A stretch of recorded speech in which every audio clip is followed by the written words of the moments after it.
What is up, everybody? Welcome back to Geek Mense Shoot the Shit. I am here with Clyde the Beach once more. Oh man, we are on what episode? Is it episode 4 now? Episode 4, we're doing the things, man. How's it, guys? Jeez. Clyde Beach here. Oh man, that is awesome, man. At 4 episodes. That is actually pretty wild. We should do something special when we get to episode 10. I think that would be really I cool. think so. I think so. Yeah, yeah, definitely. All Wait, right. So, what do we have on the docket today? So, everybody, I'm going to say this up top. I need to start doing this at the beginning, and I remembered. So, there's going to be spoilers in most of these discussions.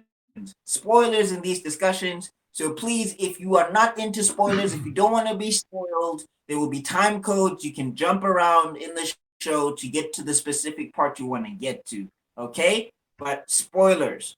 All right? I know the viewership is kind of low right now, but it's going to get to a point where people are going to be commenting, oh, they spoiled everything for me. So I'm yeah. warning you now. All right. So first things first, we got to talk that Loki finale. We got to talk that Loki finale. All right. So you messaged me because you managed to catch it before I did.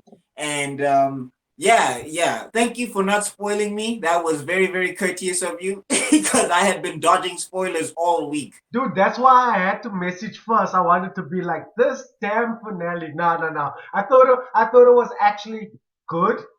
I do have my issues with it. Like, I didn't want to spoil it for you. But after you saw it, I actually watched your other review of it, and I fully agree. Like, I agree with your review.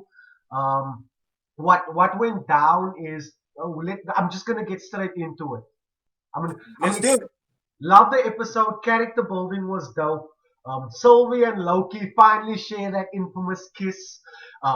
Loki literally finding learning to love himself.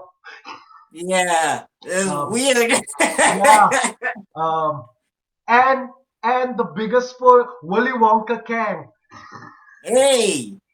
He remains. I saw the meme. I saw the meme. It just has like Kang and Willy Wonka just sitting like this. But I think that's the energy he was actually pulling. Like, this Yeah. timeline is his chocolate factory, and he can do whatever he wants with it.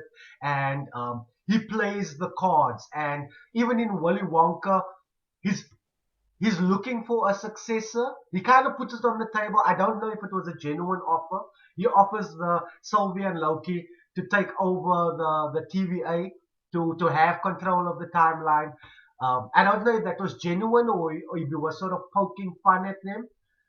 Well, I'm gonna say this though. First off, that episode is saved by Jonathan Major's performance. Oh yes, Like absolutely. he makes that episode. Like anybody who's complaining about the dialogue heavy stuff, he makes it enjoyable to me. Like my problem wasn't the dialogue, and there's actually some rumors that we're gonna talk about in a second. But like his performance and like the thing is that he's got to nail two personalities because what's gonna really bring it home is that when real Kang comes because this Kang is kind of he's not evil per se. Playful. Yeah, yeah, yeah, yeah. He's not evil per se. He's just kind of doing something that he feels he has to do, but he's not like vindictive like that. He's Yeah. not like this is mine. It's just like okay, I gotta kind of take care of this because me essentially almost caused a multiversal war.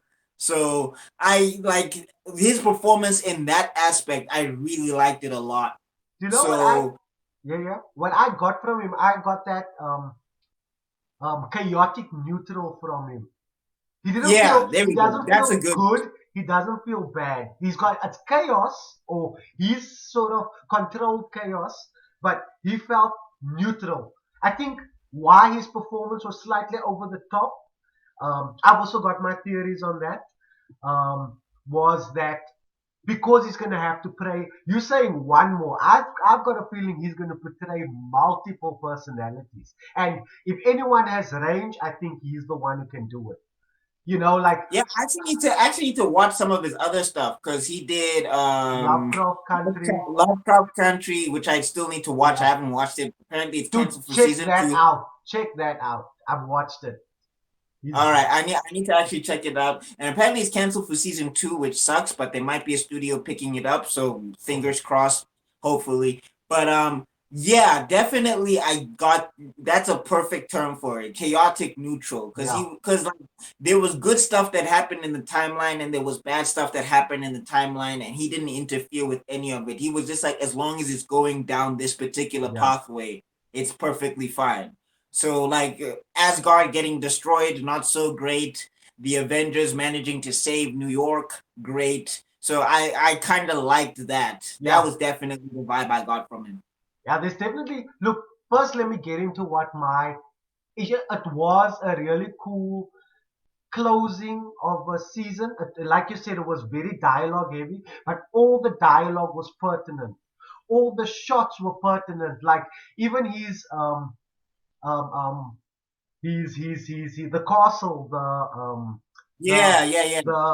what did they call it at the end of time? The structure. Let's say Yeah, I can't remember the the name now. fortress at the end of time. Yeah, I had like these lines going through it, like that Japanese pottery. And yeah. in Japan, the idea of that is that it's like trust. I've used this a few times with people that I've spoken to, but it's like trust. Once you break it, it's very hard to put it back together. It's like a broken pot. But in Yeah. Japan, they have this belief that if something breaks and you put it together properly, that's why they put it together with gold. You actually make those bonds, those broken bits, become more beautiful. You make them more than what they were, than it originally Oh, was. So you're actually reinforcing it. You're not hiding the cracks. You're actually showing off the cracks to show that you created something better at the end. And it kind of mm, looked like that. There was something cool. A lot of the older episodes came up, but my problem with the Loki series in general is that yeah. if I hadn't watched anything else in the MCU, if I wasn't a big fanboy and I just watched that series as a self-contained show, I think I would have hated it because it wouldn't have made sense to me. You know, it was made. It feels like it was specifically made to set up fantastic, mind you, possibilities for the future, and to set up great stuff to come in Phase 4 in the MCU. But if I watch Loki as a series and I haven't seen or understand anything else, I don't think I'd be satisfied with that finale. You Well, I mean, I think you could kind of I agree in a particular aspect, but you'd have to kind of ascribe that to all of the Disney Plus shows I suppose. because but I my bigger problem for me, I think, is that they wasted time. Like I think they were just episodes that they didn't need. As much as the episodes were fun, if you Yeah, look at them in the whole story, it was just like you guys could have spent time on something else. yeah, Like a perfect example for me was episode 3 where they meet Sylvie. Like that whole episode was just them kind of running around and yeah, it was good. The acting was good. I love the bar scene and everything. But if you're looking at like the relevant information, yeah, like the relevant information only really comes at the end that everybody's a variant and that the TVA didn't create them. So like they could have nipped that in the bud within like the first 15 minutes and maybe true. spent or maybe they could have actually made that episode more of an origin episode for Sylvie Yeah, and shown how Sylvie was outwitting the TVA and how she built up this demonic presence in the TVA's mind. yeah, They could have spent some more time on that rather than her and like I mean her and Loki connecting is important, yeah, but like them running around Lamentus for as long as they did, yeah. I felt like they could have just pushed like other resources. And another episode, which I like it a lot, but there was like a lot of time wasting was the episode when they're in the void. So Mm, I mean, meeting the variant Lokis and everything, I would have loved to see more of President Loki being like opposition yeah, to them in there, where he's just like, yeah, this is the place I'm going to rule, type yeah, of thing. You Lokis are not going to mess this up for me. Where he could have been like a one-off episode villain type of thing. So we yeah. could have played more on Loki's evil side. Like that was what I had in my head. I think Versus, yeah, yeah, sorry, I go think ahead. it's because it's only 6 episodes. They wanted to give you clues of all these things, but also wasn't satisfied because they never explained why Sylvia is a variant. Yeah, They yeah, never tell you outright either why she revokes the term Loki, or why she Yeah. you allude to it, but you don't know truly. Like, does she despise Loki so much that she doesn't want to be associated as a Loki? But sometimes it doesn't feel that way. Other times it feels that way. Um, in this last episode, she literally does a thing where when she pushes Loki into the time door, and she says, "I'm not you," and she pushes him through the door.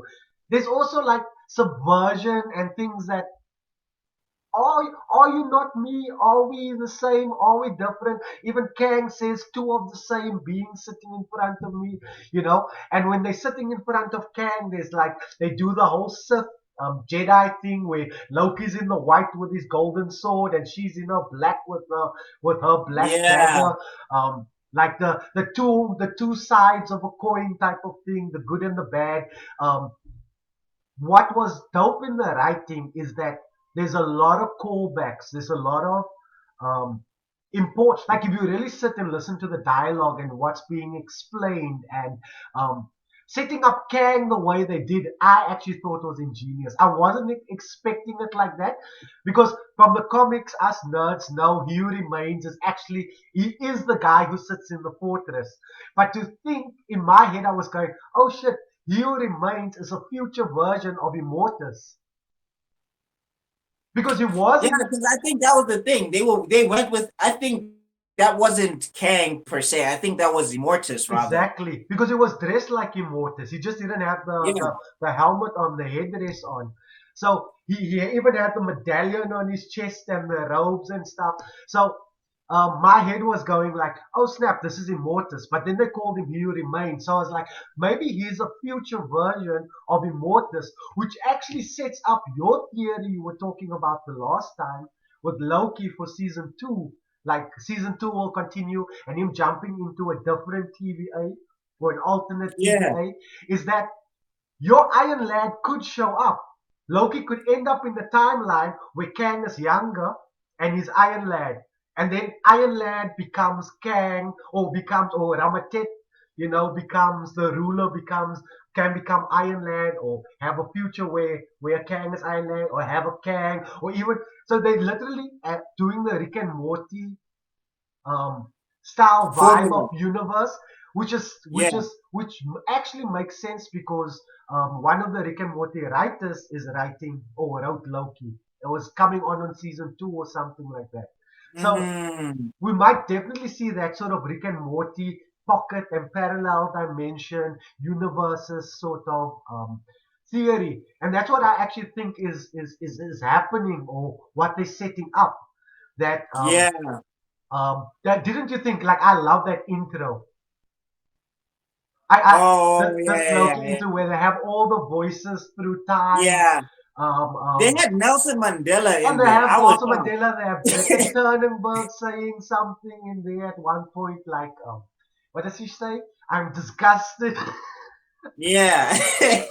um, I like yeah, how they didn't give. I like how they didn't give Thor like any of his respectable quotes. They didn't yeah. give Thor like any of it. They gave. He's a He's like, friend I from know him work. from work. He's a friend from work. I, I was like, we get all this serious dialogue, and then we get he's a friend from work. I was like, okay. And One of it's my also biggest issues. Oh, sorry. Go yeah, ahead. yeah, it's also dope that they start on the repulsor sound because Iron Man started it all. So the first sound he hears like Yeah. Yeah. but where I think the clues come in that intro as well is when you see these black holes, these two black holes as the logos coming in, or these two whatever universal bubbles or something like that. And we come out of the first one, then we go into the second one, and once we go into the second one, we start seeing the threads of time. And later on, Kang even explains when he found multiple dimensions, or when these variants all found multiple dimensions, they show them stacked on top of each other. So we are actually still thinking small in the MCU because we're just thinking timeline. We're just thinking jumping timelines and stuff. And they also sort of showed that the or He Who Remains. I'm gonna stop calling him Kang. He Who Remains timeline is like a donut. Yeah. So it's like time runs into that vortex and out. That's how I think he can see or perceive or control all of it. And in my head, I started thinking of it like a string. Like you have all these Yeah, strings and these timelines are woven together. And when one of those yeah, pieces of yeah, yeah, string frays, it kind of frays off. And then they need to trim it to keep it controllable. yeah, And so I think he was yeah, just cutting off divergent timelines so that he can control the timeline he knew, the timeline he oversaw. And whenever something that he didn't foresee or doesn't see himself being able to control, he snips it off. And maybe that's where mm. Sylvie comes in because they never explain why Sylvie's timeline was cut. Yeah. No, I think like yeah, stuff like that. I think like that's what I'm saying is like episode 3. I think should have been dedicated to her. Like Yeah, you know another series that didn't do this well. Like remember the Defenders, yeah, right? yes, yes, yes. Yeah. So like one issue I had with the Defenders is we never learned about the hand. So Oh, if yeah, I was writing the Defenders, I would have dedicated the first 5 episodes to the politics of the hand. Like yeah, it would have we would have just been with the hand. We would have never seen any of the heroes yeah. until we learned exactly what the hand is and why they're so delicate and maybe weave in a hero or two here and there, but I would have dedicated it to the hand. A So I little bit think that's more, one yeah. thing I think that's they tried to explain it with Sigourney Weaver and stuff like in exposition, but the yeah, but exposition is so convoluted it's actually difficult to keep track.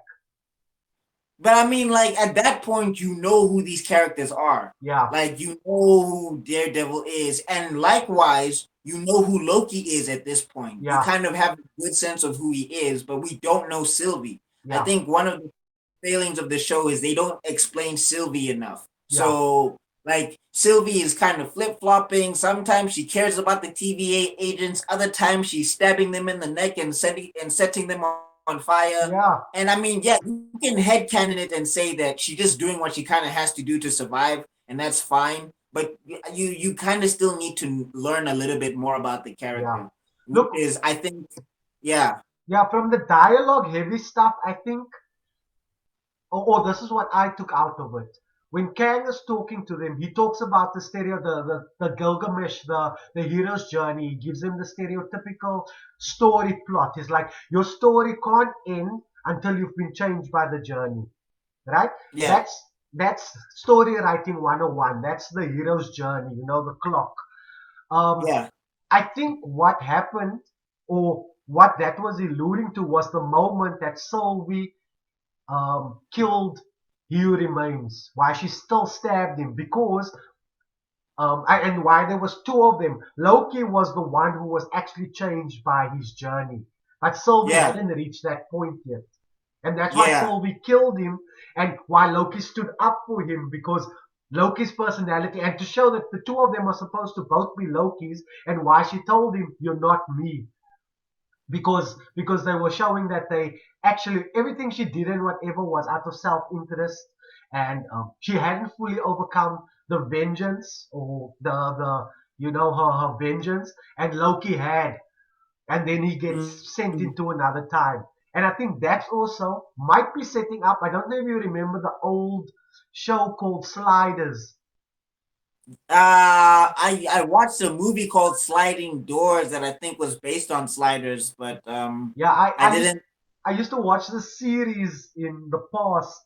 Um, I actually don't know what the act. You'll know the actor if you see him. I just can't remember his name off the top of my head. But it was the series where this young guy invents a portal, an interdimensional like little remote control. And Yeah. just before he goes through the first portal, he sees himself, and his self is trying to tell him something, like an alternate version of himself also comes through a portal, tries to tell him something. He goes through his first portal, but his machine malfunctions. So Mm, he's trapped in different dimensions. He has to jump. He's got like a timer, so he can stay in different dimensions or different realities um, of Earth for certain amounts of times. And he randomly jumps around, and each reality he goes to, things are either slightly or massively different. So like the first reality he jumps into, at the traffic lights, green means stop and red means go. Uh, And so he like almost makes a massive accident and he's like, what the hell is going on? And the more he yeah. investigates the universe, the more he realizes how the same and different it is. And basically his quest is jumping from reality to reality, finding all these weird realities. One where reptiles rule, one where, you know, his alternate self is different, like all these weird things. And he's just trying to randomly jump until he randomly jumps back into his own timeline to find his way home.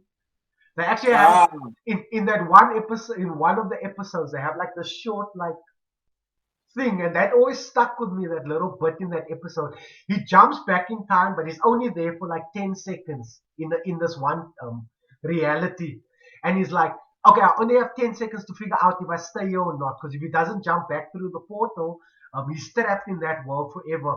And his gate always used to squeak, his front door gate. So he goes and he opens the gate and the gate doesn't squeak and he's like, damn, and he jumps in the portal and his mom comes outside and it's like, oh, thanks for oiling up the gate. That thing's been squeaking for years. oh, oh. But yeah, like I thought that was a I interesting, might want to watch that. That it sounds fantastic. was an interesting show, and I kind of feel like Loki could go down that kind of line, jumping from reality to reality. Also, you mentioned it when we spoke before we started recording. Battle World is totally a real thing right now. Oh yeah. Oh yeah. Battle World is coming.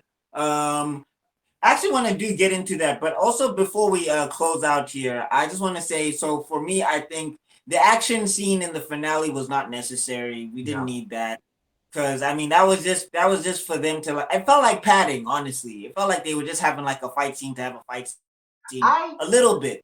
I actually didn't, because when they were on their train in Lamentus, what did they say love is? Love is a dagger, and it, Oh and, and, and, and it can make you bleed or it can be yeah, nothing. And yeah. and they literally fight with these daggers and they kiss, and then she pushes him away into nothing. So Okay, okay. All there's right. I think there's metaphors wrapped in there, or maybe I'm reaching at straws and No, whatever. I think that's a pretty good one. Okay, you've erased my criticism. Never mind. Thanos snapped my criticism. But Anyway, um, yeah, and also I wanted to cover this quickly before we move on to like possible stories that we're gonna see. So I have it here. Apparently, there's like a rumor going around or an article going around that this was actually supposed to be 12 episodes because okay. of COVID. So that was not actually the ending per se that they were going with, but I think because of COVID, they had to cut it in Oof, half. yeah. Yeah, so there's possibility that season two might just be dealing with the fallout of what happened in season one, and then maybe when the show is complete and you can watch it as an entire 12 episode Yeah. set, then you can kind of see if like things were gelling together a lot better. So I found that interesting because Would people were saying would because you a lot of think people like it's. Oh, sorry. Go ahead. yeah, would you have thought that the Kang reveal would have been like a mid-season thing?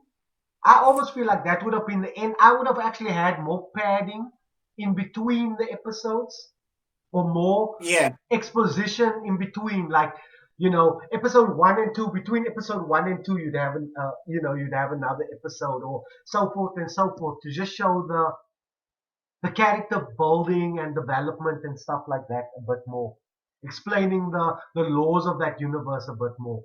Yeah. So apparently, there's more to come with Loki and everything, which is which is interesting because you were saying like the mid season thing. So Yeah, I don't know if they wouldn't have done it mid season. I don't think so. yeah, Kang is too big, or Immortus is too big, and the stuff that they're also talking about is way too big for it to have been a mid season reveal. That would yeah. have been at the end. And I was watching this reviewer. His name is Jeremy Johns. He's actually pretty good. He was Hmm. talking about something that I thought would have been super interesting. Like if they said Doctor Strange and like the Sorcerer Supreme or whatever, and they didn't tell us it was the multiverse of madness. and we only find out it's the multiverse of madness after this Loki series, I think that would have been like a huge mind bomb for everybody. That would have Yeah, been like one of the I that would have been awesome in my personal opinion. And that's what he said, and I totally agree with him because they did that for Captain America. Because Captain America's original title was Captain America and something with the Hydra or something like yeah. that. It's Or the same thing Hydra they did with Response. Endgame. They held Endgame's title. They subverted it. We didn't know for a long time when that final one would be called. Yeah, yeah, yeah. Because everybody was like, it's annihilation, it's something else, Yeah, it's this and that. So and I yeah, think that would have been dope. I would have been more surprised if because first of all because Kang came up in speculation so much online and people talking and the rumors about Kang and Kang being cast in the other movies and things like that in Quantum Mania and all these things and who the actors are being cast as. It gave just too much clues, and I was just hoping. That's why I was so stuck on it being an alternate Loki. Um, yeah, yeah, yeah. oh, I've got another theory with Kang. I actually want to throw at you and see what you think about.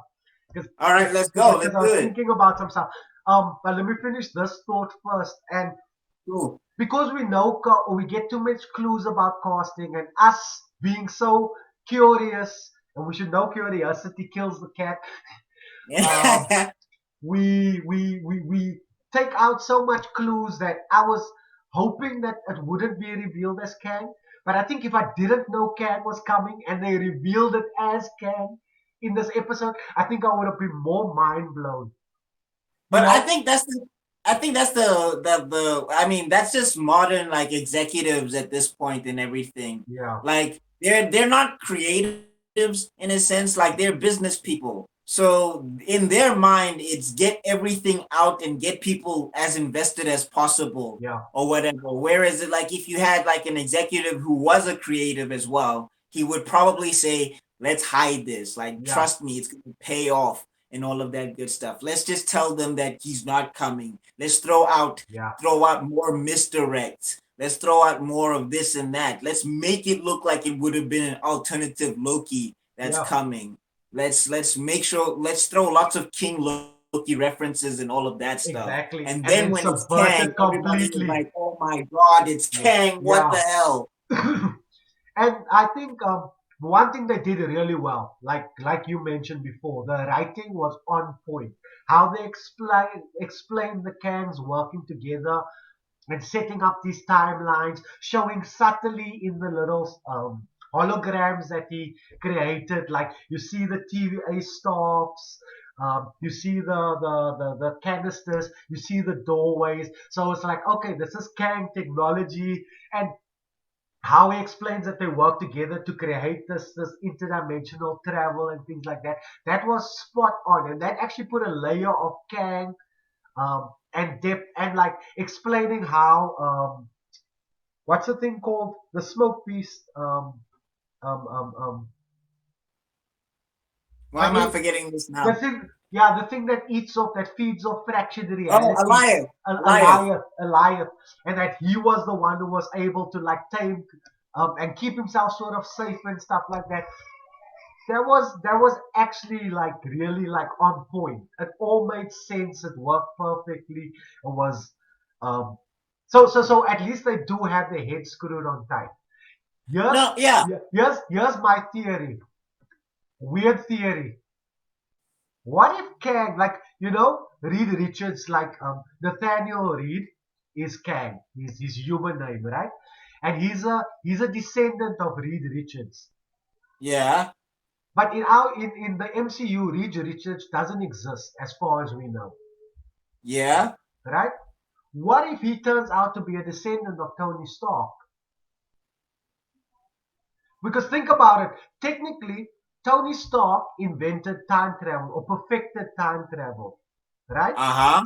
If you look at where's Kang, how does Kang use his tempad? He uses it on his hand. Where did where Um, did Tony Stark put his time dilation machine, and how did he use on it? the It hand. looks like very similar technology if you want to look at that. Morgan Stark could have had children, and because she's the female, surnames could have changed throughout time. Uh-huh. And for legacy to come back with an Iron Lad in the same family tree, you know, like there could be something there. And technically, if you think about his dad, Tony Stark's dad, also passed on technology. Tony Stark perfected what his father with the arc reactor. He perfected what his father set up or left behind for him, and Morgan might set up something, perfecting something of a father down the line, and so forth and so forth. What if Kang is a Stark descendant as opposed to a Reed descendant? That would be crazy, and that would be very interesting. Oh my gosh. Who's the so she must get with the black dude, that means. Look, in our day and age, like that is not far fetched. Like No. if you go for me 4 generations back, my great Mm. grandfather is the whitest English dude you could meet. Beach is an English surname. Even my first name, Clyde, is Scottish. And look at me. There's not a Yeah, lot of that white in me. I would actually I would like for that to happen. Like Like, something sometimes I wish executives did this. Sometimes I wish they scoured like Reddit and the internet and just yeah. had a look at these things. And you don't have to take everything, but just a little bit. Some Like fan that theories would be are, cool. yeah, That right? would be so cool. I like Iron Lad, that's his origin. That Hey, would be insane. hey, That look, I would like that a lot. I don't know. It kind of makes sense because we keep expecting, oh, they need to bring mutants into the MCU. Oh, they need to bring the Fantastic Four into the MCU for this to work. But they actually found lots of ways for things to work. They never had Thanos and Lady Death. Even Lady Death never crossed his mind, with his Yeah. motivations in the whole Infinity War. So it's um they've got ways to write around this. They can retcon and change story, and we perfectly happy to accept it. Yeah, yeah, definitely. I mean, because trying to stick to comics, as much as I love comics, trying to stick to comics is nuts. Yeah, Like Sam even the Wilson has Council a of robot Kings. Red Wing. Taskmaster uses AI for her for Taskmaster's cognitive. No, that one sucks. That one sucks. No, the Sam Wilson's thing I can accept Yeah, because he used to talk to birds. yeah, Okay, but like no, that one no. Mm-mm. But getting back getting back to it, yeah, I definitely because like the Council of Kangs, which is a big possibility, they're gonna have to pare that down because I yeah, tried to read those books. I tried to understand because Kang himself is one of the most convoluted characters I have ever seen in comic books. The fact that there's Iron Lad, Immortus, and Kang, and they're all the same person, but they all fighting with each other across the timeline, that's insane. look, It's a lot to if digest. if the MCU simplifies that whole storyline, and he kind of He Who Remains kind of explain. Oh, there's another thing on He Who Remains. Another note that I took note of that kind of popped in my head while I was watching that, which linked to a previous episode. Let me do that first. Yeah, He Who Remains. When you look at classic Loki, when classic Loki is giving his backstory, he yeah, kind of he kind of says he ended up on a planet where he was alone, and why he mm, left that planet or went out of that status quo is because he became bored and lonely. Clearly, yeah, Hugh Remains was stuck in that fortress for a very long time. You can tell by yep, you can tell by how he talks about Miss Minutes. Oh, she still calls me that. It's so lame. He kind of does that thing, which clearly means that a lot of time has passed for him there. So why I also think he might let that be the Loki's, like he literally says, "I paved the way for you to find your way here." yeah, As maybe to take him out of that rut of boredom. I was kind of like linking what classic Loki was saying to what he must be yeah. feeling in that moment, being a man on an island alone. So, Yeah, and yeah, why I yeah. think he was kind of a little bit more eccentric because he kind of became crazy from being on his own for such a long time. Yeah. And So, like also to add to that, he gets excited when they find him. exactly, Like exactly.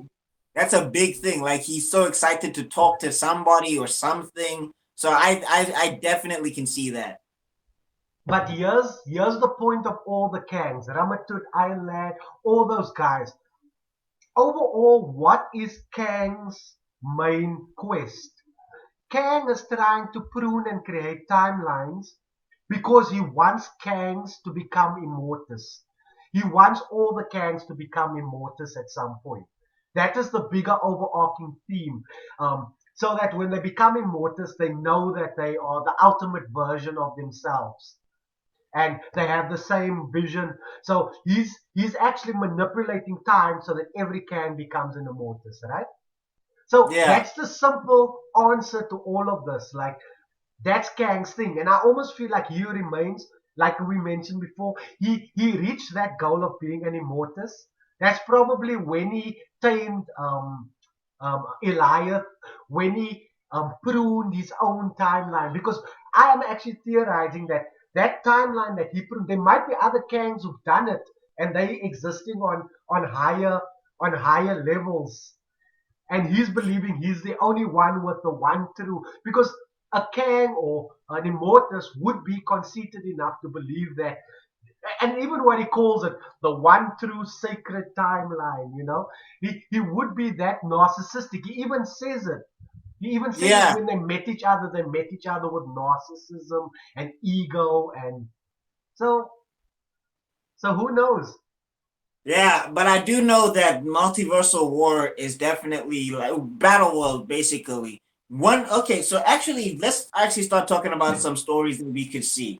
So or some timelines that we could see. So a big one up top, I got an article over here, so I'll just list some of them and then I also got some off the top of my head. Yeah, yeah. And then you can tell me what you think. So we got a top 10 here from Screen Rant.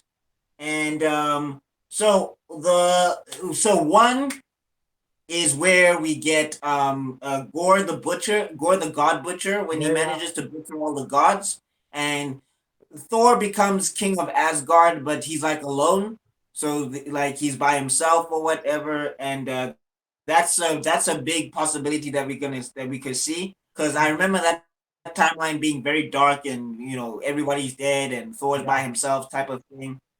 So that's their number 10 pick.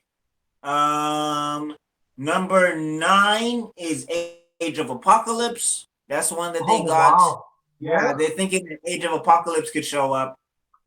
So, Like House of M type of Age of stuff. Apocalypse, Age of Apocalypse. Well, with the X Men coming and with the multiple timelines, definitely we could get an Age of Apocalypse universe. But they just sort of do that?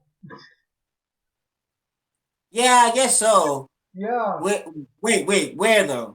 With I suppose like because what's his name in the X-Men movies before Phoenix, what was that movie?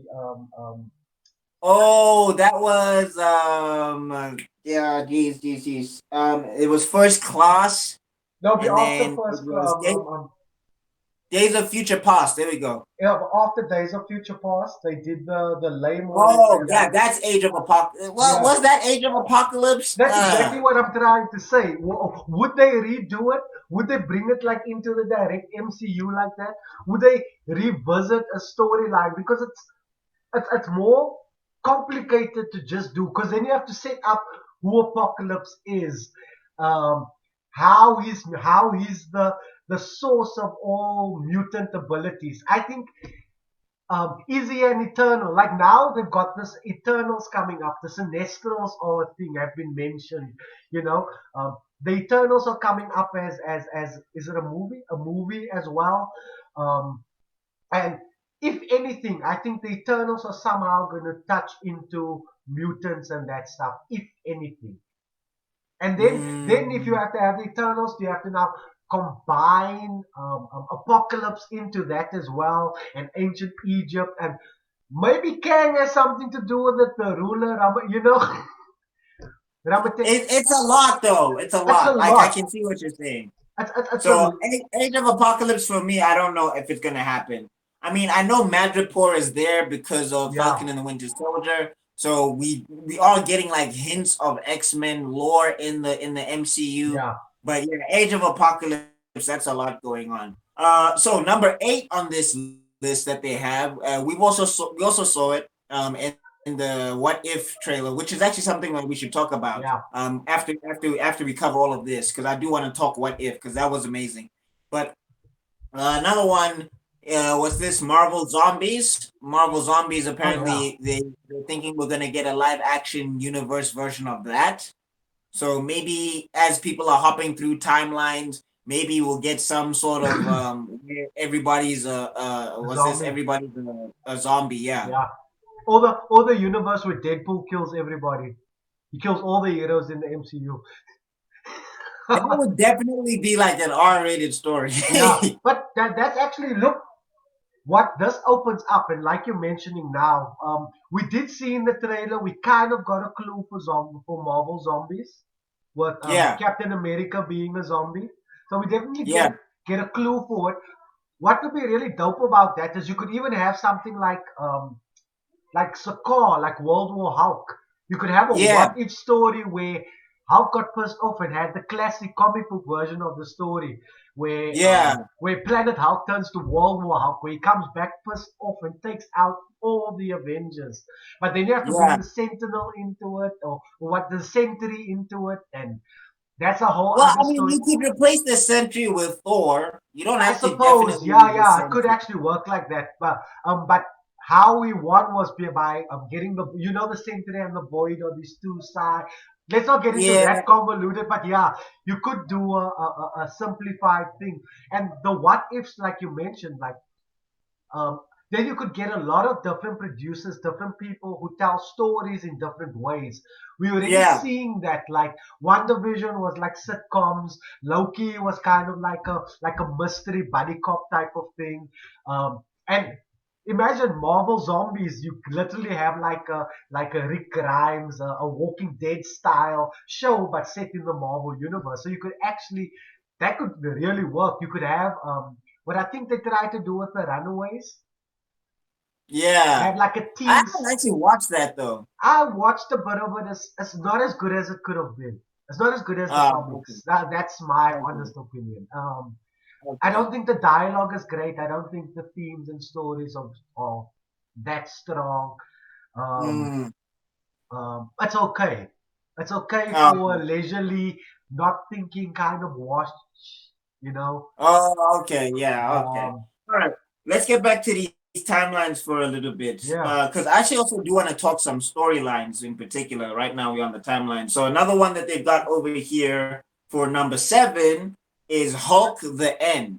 So, that's when everybody gets wiped out, and Bruce Banner is the last person on Earth. And because the Hulk doesn't want to die, Bruce Banner tries to take himself out, but the Hulk keeps coming out to stop him. Type of situation. I mean, they kind of alluded to that when in Avengers, Yeah. when the first Avengers, where Bruce Banner Oh, said, "I put a yeah, gun in my mouth," yeah. and yeah, And he and the spat out other the guy bullets. came. Yeah. Yeah, so they could be alluding to something like that because I mean, Hulk hasn't actually had like a standalone Hulk situation, Well, and not did the Edward Norton stuff. yeah, Technically, that is canon yeah, it is, it is. because Thunderbolt is in there and whatnot and whatnot. But yeah, And Tony Stark is there at the end credit scene, yeah. so But we haven't had yeah, a Mark Ruffalo take on Hulk in his own movie. So because I mean, yeah. Sorry, go ahead. no, no. So I think you're right, but I've never heard Hulk the end. I actually don't know that storyline. Um, It's a one shot though. It's not a. It was not okay. like a whole Oh, series. so It's it's like like a a one what off. if type of. Oh, so Yeah, you're thinking in the what if storylines and things like that. yeah. That or maybe they reference something like that and pull ideas from that Yeah, story because maybe they want to showcase the Hulk a bit more. yeah. But that's actually a really cool thing about the way the TVA and Loki are setting up the universe. That they can do a shitload of once offs and it doesn't need to fit into the canon. Yeah. All right. So number six they've got over here is obviously House of M, which is Yeah, coming in a yeah. sense because Wanda is going to be looking for her kids and she's just going to be warping reality. I feel so sorry for Doctor Strange. He's literally like the cosmic timeline police cleanup crew. He has to fix Yeah. everybody's issues. Like I'm actually wondering how powerful he is. I wonder what they're gonna do with Wonders. They started demonstrating it, but what are they actually gonna do with her Nexus abilities? Like, I wonder like because I'm also starting to think, are they setting up Loki as a Nexus being as well? Like, will they be? I don't know. I don't think so. I mean, he has to be a magician.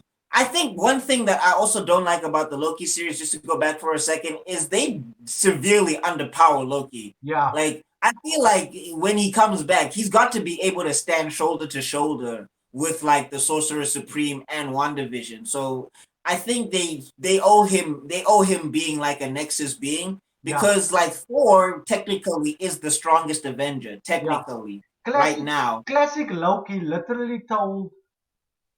Yeah, classic Loki literally told Office Loki.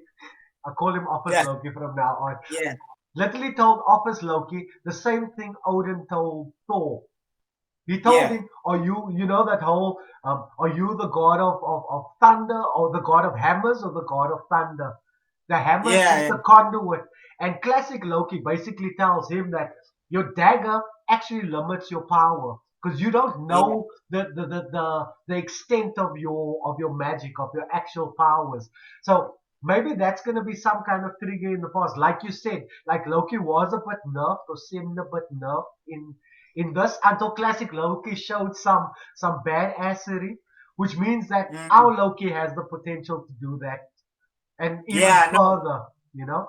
yeah, no. They need to. I think they should step him up. But yeah, as we said, House of M, and because yeah, Doctor Strange literally has to clean up the House of M. So or he's heavily involved in the cleanup or something of that nature. Yeah. So yeah, that's that I think that's definitely going to be one that we're going to see, or we're going to see a version of it. Yeah, I think it would have to be a version of it because One Division was kind of setting up that kind of premise, the Yeah. extent of reality warping and um, wiping out. But how can House of M happen if there are no mutants?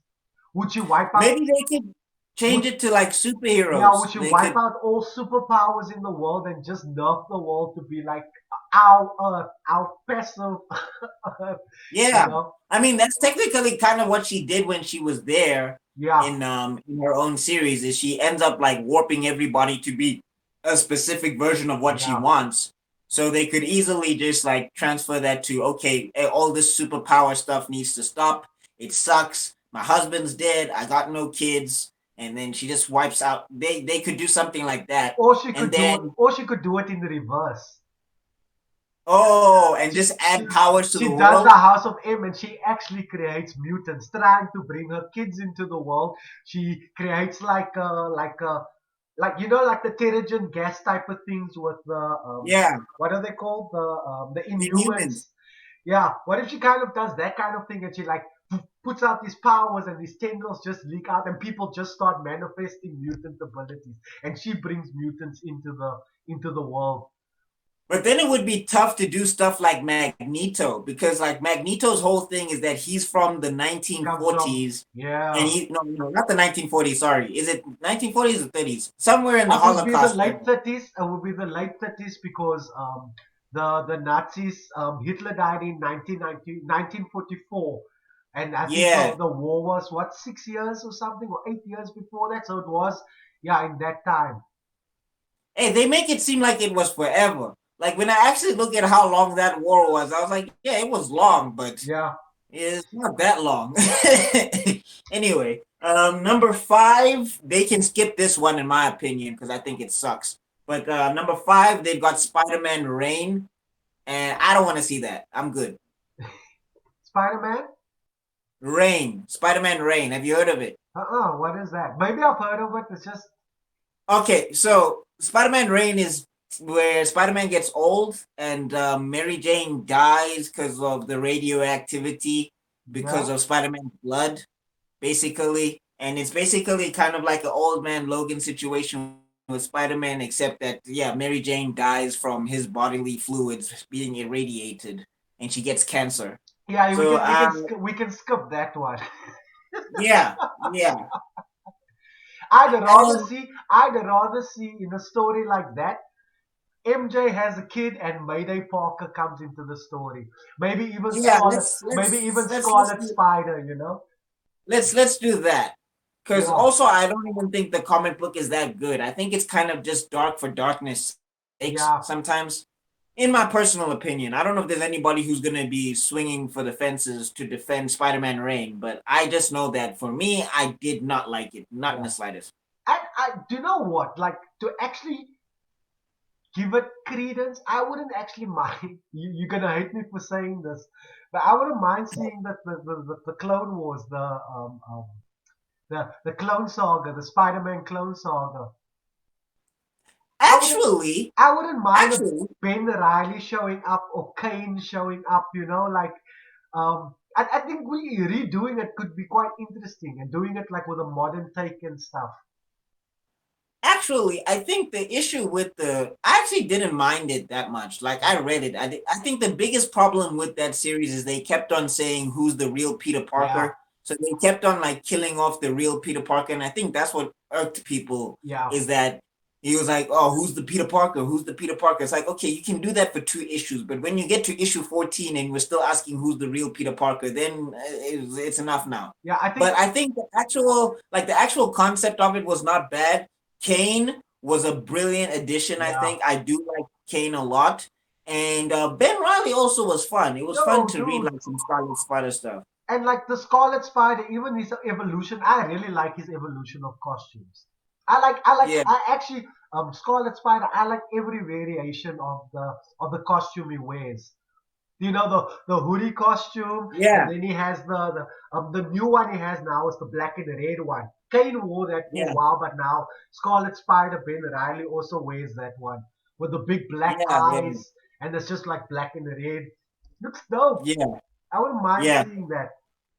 I think the only issue is that that's where they started going crazy with the Spider people Yeah, because they kept on just adding way too many Spider-Man. Like yeah, Spider-Man was unique until like he got like 50, 60 clones. And I yeah, mean like they're all cool in a certain extent, but it's just like, all right, we've got enough Spider people. Yeesh. yeah, yeah. Let's not even talk about like what's it called, the web of time or the web of Oh yeah. Yeah, yeah, yeah. Jeez.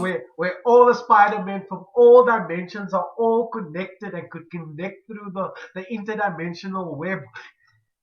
That was I'm not a bad idea, but it was just for me it was just like, all right, guys, we've got enough Spider-Man. They did that well though in Into the Spider-Verse though.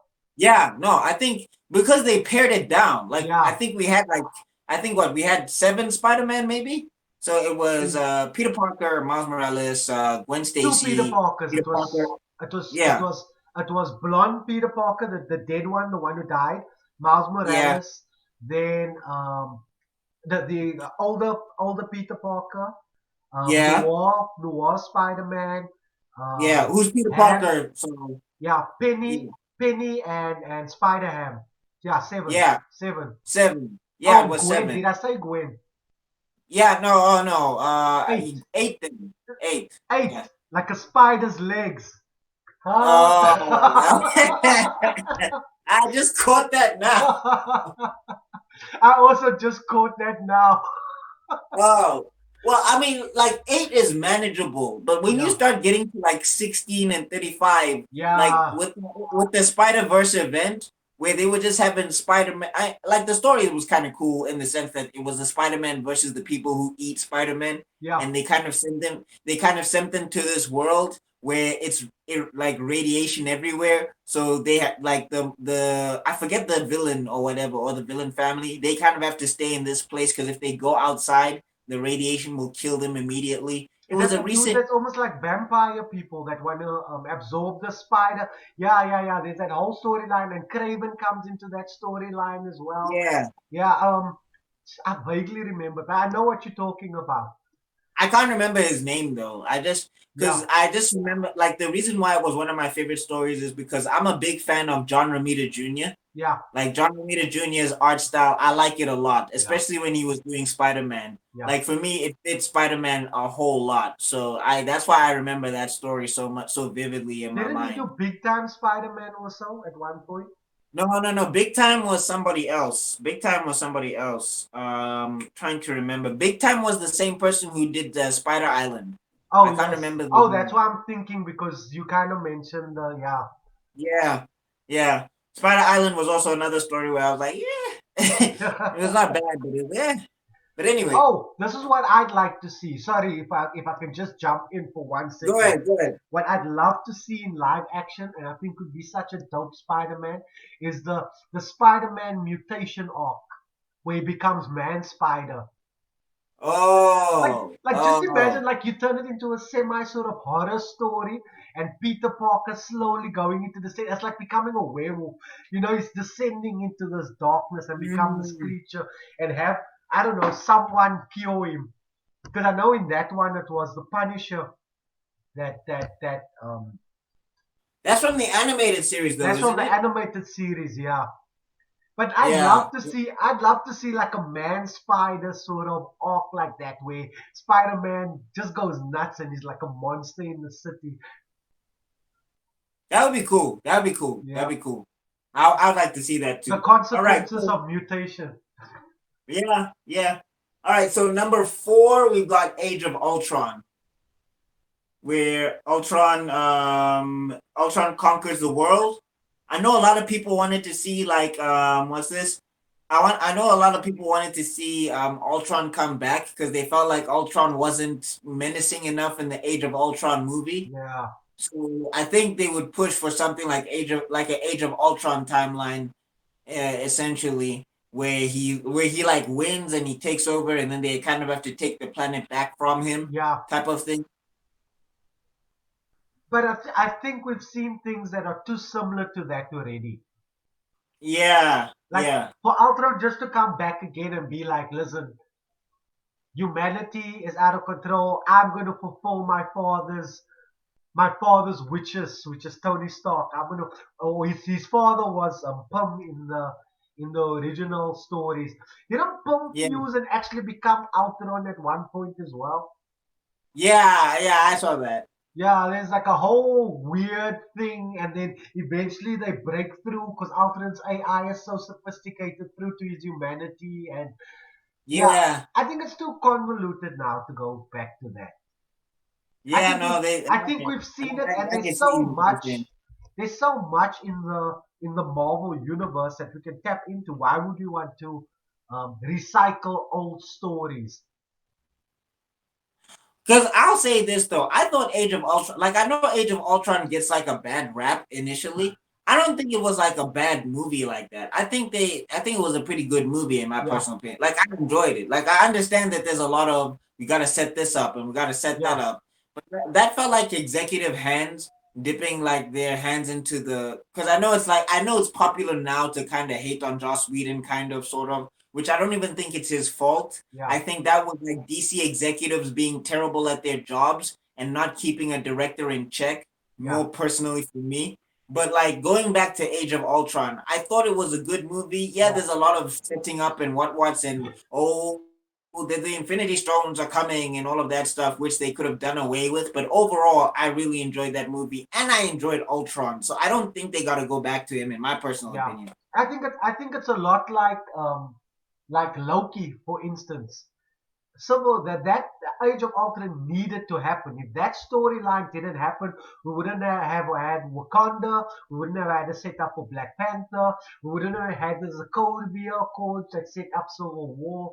Um, we would have missed out on, or not missed out, but it set up a good setup. Even with Black Widow, the Sokovia Accords and all those things come into setting up that story and driving the story forward. And I thought it was entertaining. Ultron was extremely entertaining villain. He was charismatic. I love the actor who plays him. What's his name? The dude from James Morpheus. Spader. Yeah, David Spader, and from Boston Legal. Like that dude James is dope. Spader, not David. James. James Spader, I James think. Spader, yeah. Yeah, David Spader said other because I know bloggers, him from Blacklist. I know him from Blacklist. yeah. All right, so we're coming down to the top three. This one I have not heard of. We got King Hyperion. I have never read this. I know Hyperion is part of the Squadron Supreme, which is like Marvel's version of the Justice League. Yeah. So I know like Hyperion is like a Superman ripoff technically. Oh, So that character. Yes, I've never read any of the comics, but I know, yeah. He was basically the answer to Superman. yeah, which didn't work out. They should have stuck with Thor. But Yeah. yeah, this one I have no idea about. I'm not really interested in the Squadron Supreme. The only time that I actually enjoyed them is in a storyline that I'm gonna mention that I think that they might do. And Yeah. it's like a storyline that's going to be spanning for like quite a bit, and it's one of the most craziest storylines ever. But we'll talk about that after we're done with this list over here. All right, so let's skip to number two then. Days of Future Past is number two. I don't think they're gonna do that. Days of Future Past is number two. I don't think they're gonna do that I think, because there are too many questions with the X Men, yeah. and they already did a Days of Future Past. So I don't think Marvel's going to rehash an old story. Yeah. Not now. Maybe 10 years from now, Yeah. we'll see a Days of Future Past situation. But right now, no, I don't see them doing Days of Future Past. I think they did okay with Days of Future Past with the one that Sony did or Fox did. It was fine. It was fine. Like, I wouldn't go back to it unless if you're thinking in within the what if universe type of storylines, then maybe they could. I'd love to Yeah. see like in a what if universe, Old Man Logan, but the comic book version of it where he fights Old Man Hulk at the end, and Hulk's inbred children are ruling that section of the country. You know? Yeah, but you see that sentence right there is why I think they won't do Yeah, it. They might just change it to Hulk's children yeah. because that was a lot. And surprisingly, number one is Old Man Logan. They thinking that Oh, Old Man Logan is going to show up. That's surprisingly number one. Yeah, I think Old Man Logan could show up. That would be an interesting one that we could see. And yeah, I think they need to change it that it's Mysterio that makes Logan slaughter the X Men. Because I'm just oh like, yeah, I'm gonna make some Mysterio fans mad. I'm sorry. In a world where we have actual magicians and actual reality warpers and actual is Mysterio that big of a deal? yeah. Let's be real. Like he's a movie special effects guy. Like he's not a big even in the Spider-Man gallery, I can name 10 villains before I get to Mysterio Dude, where I'm like I scared think the of them. chameleon is better than Mysterio. I think so too. I think so too. Like I think the give me comedian should give take me Mysterio. Craven the Hunter in live action. Come on. Do The thing is, the black suit. Like What was it called? Mysterio is. What Yeah, was that? sorry. Go ahead. What was that? The graphic novel where Craven the Hunter kind of goes crazy and he becomes Spider-Man. Oh, Craven's Last Hunt. The Lost Hunt, dude. What a book! Imagine that in a movie as a movie. That's insane. I'm just saying, like the Mysterio to me, got like, come on, like Spider-Man has battled actual magicians. Spider-Man went up against Dormammu at some stage. Yeah, Once you see Dormammu, why is Mysterio scary? yeah. Like I mean, you even see it in the Spider-Man Far From Home movie where I'm just like there like one major plot point for me that really ticked me off with that movie because I don't think it's a bad movie, but I'm like you were in control of the Tony Stark glasses. Like you could have just protected your secret identity and shut all of that stuff down before Mysterio did like anything major. Yeah. So for me, it was just like without the tech, I mean, I know there's other villains with tech and other stuff, but like the whole master of illusion thing, I'm just like when you're dealing with actual magicians and actual people who can read your mind, a master of illusion is not that scary to me. Yeah. But I think they're trying to ramp up Spider-Man's villains because Spider-Man is he even self-proclaimed, I'm a ground level thing. Yeah, Civil War was his big. What then again in Civil War he freaking fought Bucky and Falcon. And yeah, yeah, yeah. he took on Bucky and Falcon. No, Spider-Man. he beat them. He Like beat he them. beat them. Yeah, he knocked him. He and he's having trouble with special effects. Like I wanted to defend it by saying like they're building up his roster from like sort of the bottom up. Um, and pushing through illusions and stuff like that. Um, but I suppose if you also look at that movie, he was very distracted.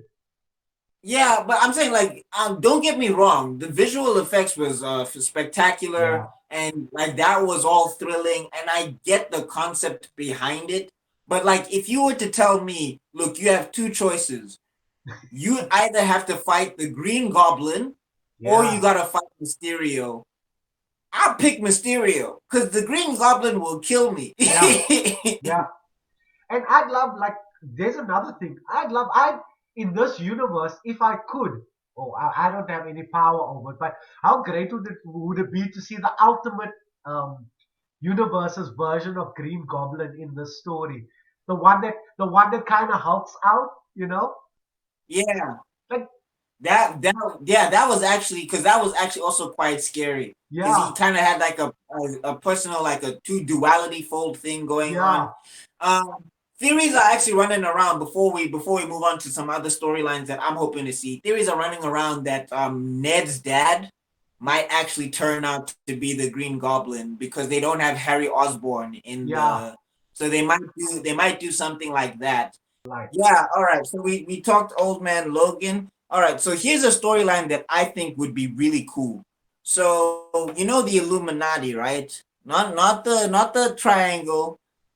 Yeah, the Illuminati, right? yeah. So one storyline that was really awesome was the Incursions event, which kind of leads up to Battle World. Mm, So I think that that would be a cool thing where they have Avengers versus Avengers in terms of like trying to save their universe from being destroyed from colliding with another universe. So, two people are going to be there. This would be a chance to introduce a variant T'Challa who has to go to the main timeline yeah. and all of those things.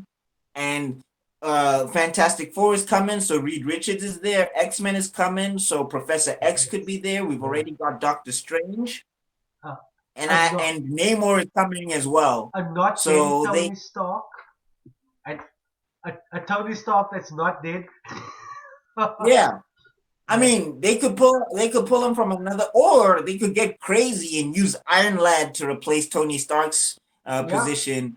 Yeah, you were saying, when you were talking about like the Kangs and the Council of Kangs, um like imagine Yeah, you could have the Council of Starks because Reed Richard had his own council that was similar to that. Besides the Illuminati. Yeah, but that's actually a yeah, really that good would that would. storyline. That's the one that definitely went to my head, and they even fought the Squadron Supreme Yeah. in like a weird pocket dimension. So that would be also like a cool scene thing that they could do. Do you have any like a particular storyline that you would like to see? I don't know. I think I mentioned them. I mentioned them like throughout as we were talking. I was just jumping in and throwing out ideas. Oh, okay. Cool, Um, cool. Yeah, but I think that was the one for me. yeah. In this new sort of, I just want to see what Marvel throws at us. I'd love to see, and I'm fascinated by what they're doing, and my brain runs 1,000 miles a minute. But I like to be surprised. I like the way things are going at the moment. Yeah, I mean, speculation is fun. It doesn't have to come true. It's just Yeah. fun to speculate. I know some people who really want to stake, like those Mephisto people, they would really, like, they would take in like lions and everything. It's Yeah. like, run, devil spawn. He's Mephisto. It's like, relax. But the thing is this, as a creator, as creators in general, as a showrunner and the people at the MCU and Kevin Feige and all those people. It's like, yo, they're allowed to retcon ideas. They set up what's his name? What's his Oh, name? Warlock. Yeah, they set up Warlock like way back in Guardians of the Galaxy. Still haven't seen him. They even had like his coffin. Didn't show him. He's so intertwined into the Infinity Gem story. Never used him. And Maybe he's coming in Guardians of the Galaxy Volume 3. I think maybe maybe, he'll be there soon. maybe. All right. So, with that being said, there's one thing that I've been wanting to talk to you as an artist about for a while. So, for anybody who's curious, you can go check out my Instagram. I've been drawing for this character that I'm developing called Neon Wave. It's a whole thing. And yeah, we're trying to push the rollout, but like COVID and everything, it gets a little bit tricky. But like, as for me, I've been studying on my own and I've been doing a lot of figure studies. So I've been drawing a lot from reference. I've been using a lot of like photos and everything. Can't necessarily draw from life because we can't really walk around like that right now. Yeah, But like the other thing is that I've seen a lot of things with tracing. Like yeah, this is apparently like a big thing in the art community. I mean, I'm just stepping into the art community, so I didn't know about this for a while. But like tracing is a huge, huge. It's like a debate, I guess. yeah, So from what I found is that the most succinct argument I found, because I found people who are extreme who go tracing is not art at all. It's not art. Artists don't trace. Artists are just they just draw from their brain or whatever the case is. And then I found other people who go, you should trace it. Tracing is fine. And like the middle ground I found is that if you know what you're doing, it's okay to trace. Versus if you don't know what you're doing, I guess the morality and the ethics comes in when you start selling stuff. yeah. So I guess when you're like selling, like if you trace the piece and you copied the colors and you copied everything and then you sell that and you don't credit the original artist, then I think that's where the issue comes in. But like for me, I'm as a person who's just kind of stepping into this, I'm like confused because as I said, I use a lot of reference in my figure studies right now and I post a lot of stuff on my Instagram. Yeah, I post a lot of my stuff on Instagram and I draw a lot from reference, actually exclusively right at the moment. I think I've only done one pose from my imagination, but every pose that people see, it's all from like Pinterest and Google and all of that stuff. Yeah. So a lot of people are saying that you have to credit the people who made the pose, but that's hard because I have to track them down and I try to track them down. I don't find them all the time. Like and I also study a lot of artists. Like currently right now I'm sitting with Sean Galloway because Yeah. I love Sean Galloway's style. So Ooh. I'm sitting with Sean Galloway stuff right now and trying to break down how he does his anatomy and everything. But I just wanted to get your perspective on this because I feel like there's a lot of confusion around tracing and all of that stuff. First of all, Cheeks Galloway, that's my guy. I've been following Cheeks for ages. Um, One of the best days in my life is I commented on a Cheeks Galloway post and he actually responded to me twice, once on Facebook and once on Instagram. So me and Cheeks are friends. Yeah. Not really. We're not really friends. He doesn't know who I am, but yeah, he actually personally responded to a message I sent. Very good place to pull reference from. Um, but you see, looking at someone like Cheeks Galloway is is part of your what you were talking about is actually multifaceted. It's got layers. Um, First of all, you were talking about things like selling art, right? Um, Yeah. I am one of those people. Um, I did cross my mind because it's an ethical gray area. It's if you sell fan art. Like I'm not Yeah. talking about straight up tracing someone else's picture and selling it. Because just the proxy of you putting effort in and redrawing something does in a way make it your own. Because there's influences that come from you into that piece. And um, plagiarism is also 33%. If you change something more than 33%, then it's your own art and it's no longer plagiarism according to law. I'm not defending anything like that because you know what is ethical, or you should know what is ethical and not ethical. But you get things that are ethical gray areas when it comes to things like that. For instance, I don't believe that, oh, that's it, and this is personal, so I'm not knocking anybody who does it. Um, you draw posters or pin-ups of Spider-Man, right? You don't work for Warner Brothers, you don't work for Marvel, but you're doing fan art pin-ups, and you go to a convention and you sell your pin-ups as posters at a convention. Um, I believe that fan art of other characters should be free. Like, I do fan art to showcase my skill. That's why most of my Instagram is fan art. If someone asks me, can I have that image? I'll email you the image. I'm not going to charge you for it. If you commission me to do something, if you commission me to draw me Batman doing this. I know it's a DC property and stuff, but you commissioning me, so I'll take your money to do that.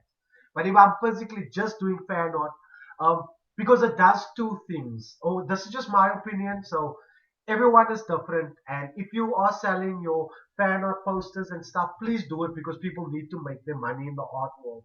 And where the gray area comes in is that if if someone walks down the aisles and they see a fan art piece of Goku and a fan art piece of your OC, of your original character, they're going to gravitate to buy Goku because they know that character, and they're not going to buy your original character that you designed, you came up with, you created out of your head, because they're going to buy stuff they recognize. So I understand that fan art sells way better than original characters. Right, so that's my ethical thing. That's why I personally don't sell prints of my fan art and stuff like that. I'll put it up on my walls. I'll draw it. I'll share it on Facebook, Instagram, wherever. Um, but I don't sell them. I've had people ask me, do you want to buy prints, or can I buy that as a print or whatever? And I'll be like, rather commission me to do something for you. It's like what I did the other day. I was doing those Naruto characters. I took money to do Yeah. that because I was commissioned to do that. If I just drew Naruto and tried to sell it to someone, I kind of feel iffy about it. Ah, So okay. that's my personal. Secondly, you were on tracing. So if you listen to all the big greats and people who work in the industry, even Frank Miller, all these guys, um, good artists copy, great artists steal. Mm, Just be sure you make the thing your own. if mm, if you mm. see a pose of a woman in like this pose and you've got the facility to do it, right? You've got a computer, you can put it on WhatsApp, construct over it. Don't they're like these lines. If you straight up tracing it, people can other artists can tell you straight up trace that thing. Like you can tell by the confidence in your lines and how your work comes across and stuff. And trust me, like you can't always do it, but for the most part, other artists can tell if you just straight up trace something. Because then you as an artist clearly don't have confidence in your own art. So you can see it in your line quality and stuff. If you place an object there and you're actually using that as a reference for construction, so you're drawing where the torso would fall, you're drawing where the hips would be, you're kind of putting in where the legs are, turn it off and then you sketch over it. It's kind of tracing, but it's also not tracing. You're using it as a reference. And I believe all artists need to work from reference. Because if you're going to work out of your head, you're going to have the same mistakes over and over, and you're not going to learn new things. So working from reference actually teaches you how bodies work, how they pose, how things can work. And then you can do things like Cheek Galloway does. He literally takes reference of a real person, of a photo of a person, and he exaggerates proportions to work for his more toony style. He'll, he'll make much wider shoulders and smaller legs for tank type characters. Sleek characters would have very long legs and much more agile hands, and so you learn how to adapt those styles. Um, we in filming like Legend of Korra, The Last Airbender, and a lot of anime. Specifically, we were talking about it. what's it called? Chainsaw Man, yeah. Chainsaw Man. Um, they literally rotoscope in there. And rotoscoping is where live action people do moves and things. The artist uses those moves, each frame of those moves as a reference. They construct over the character, so you get the way they move for fighting and stuff is 100% what would actually happen. But they're not just straight up tracing it. They'll use this as a pose for construction, then they'll use that as a pose for construction, but they'll actually construct it using that as reference, turn off the visuals, and then superimpose the actual character on there using their art style. So as long as your art style is coming through on the thing you're referencing, then you're not tracing.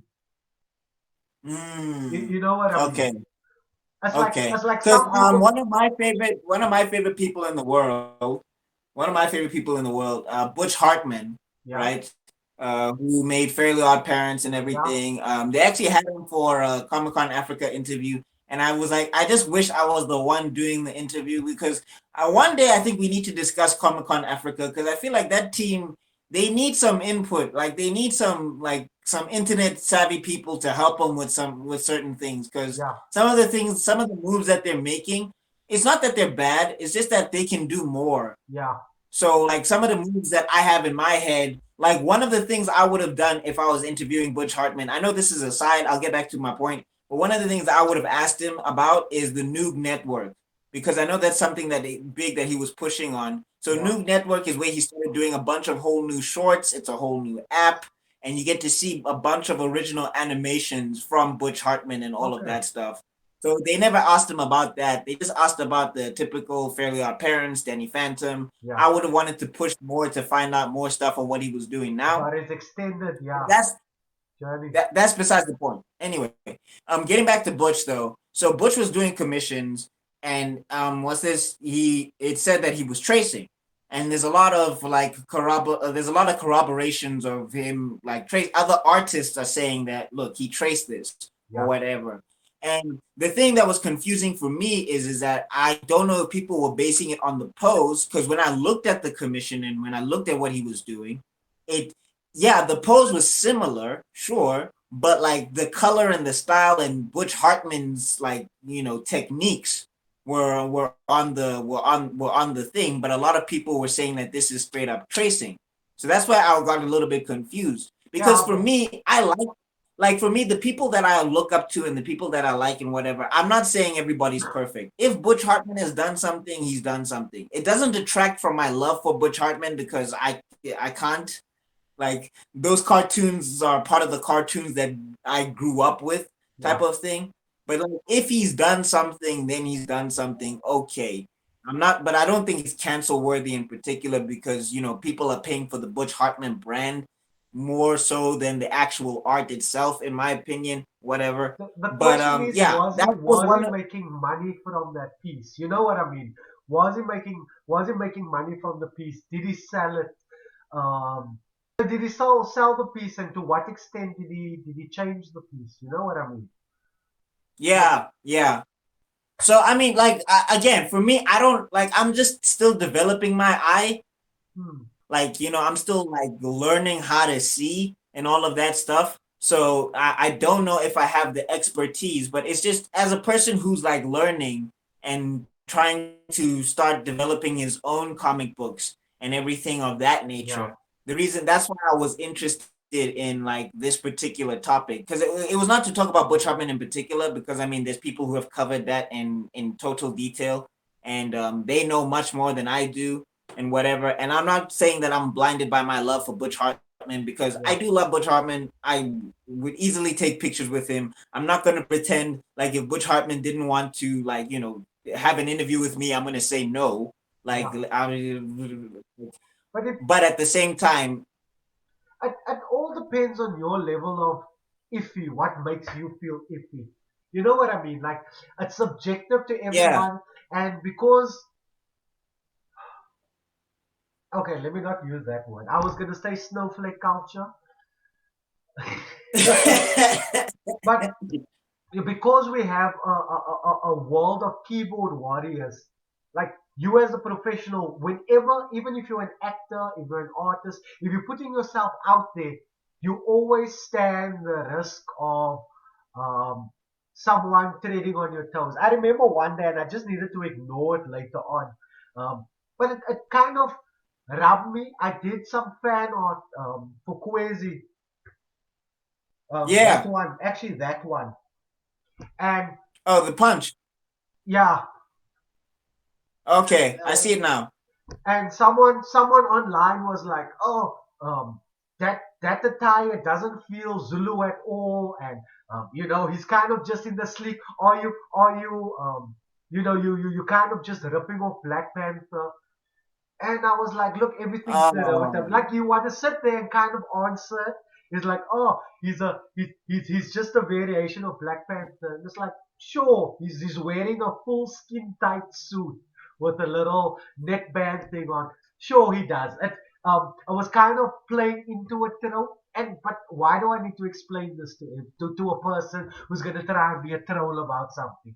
Oh, you should have given him some more leopard print. So why doesn't he have a cape? And people ask you these kind of questions, and it's like, that's just not what we wanted Why to don't you make draw. your own comic book? God damn Yeah, that's not what it. we wanted to draw, whatever. So you're gonna get keyboard warriors who are gonna have an opinion or have something to say. I've had people also comment like with the development in the animation style. Oh, why are you trying to make your stuff look too much like the American shows? Why are you trying to have it look like Young Justice? Because that's what we want to do, like I don't need to justify it or explain it to anybody.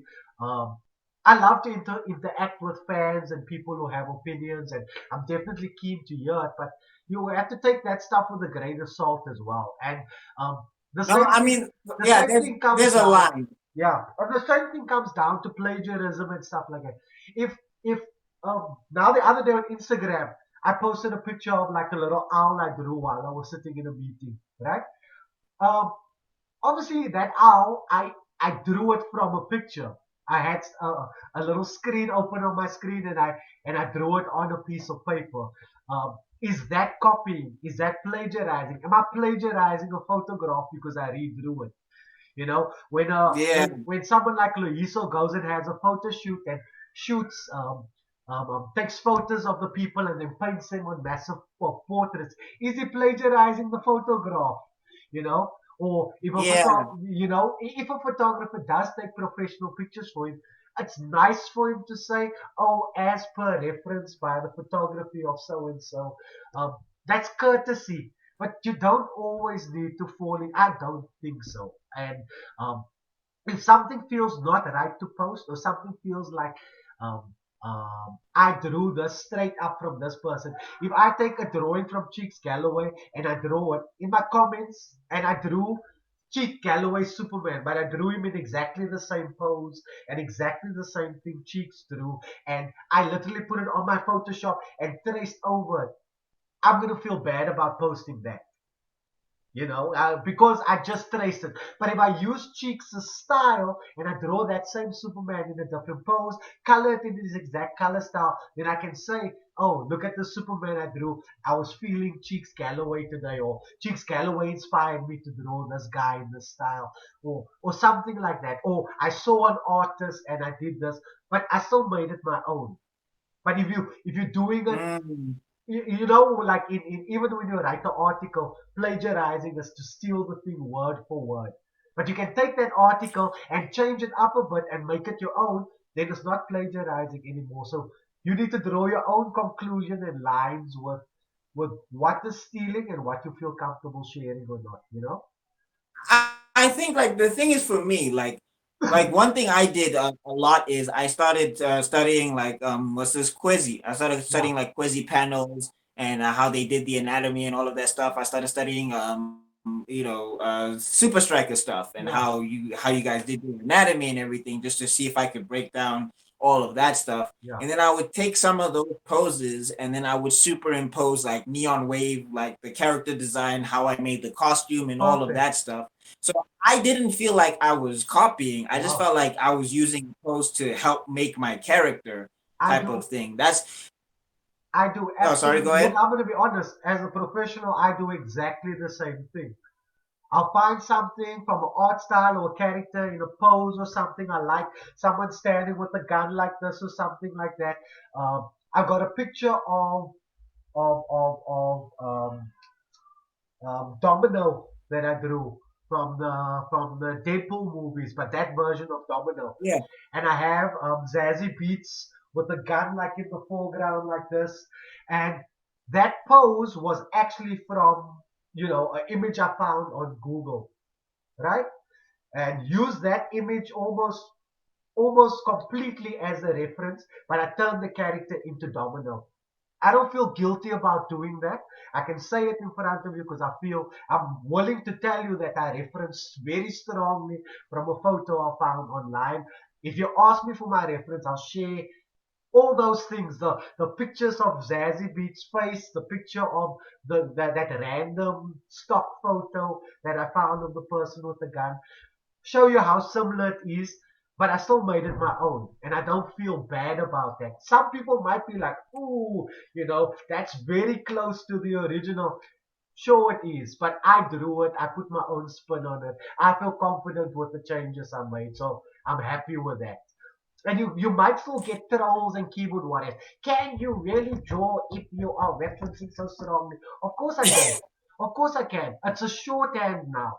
You've done all the practice where you sit looking at something, doing live drawing and gesture drawing. You've done that throughout time. But sometimes you use a shorthand. Sometimes I can't get the pose for a hand just right. I'll take a photo of my hand, put it on my Photoshop, and use that as a reference in my Photoshop. I can't do. I'm trying to sketch it. I'm trying to sketch it. Instead of me sitting there for 2 hours trying to draw a hand, do the shorthand. Use your shortcuts that you have. Take a picture.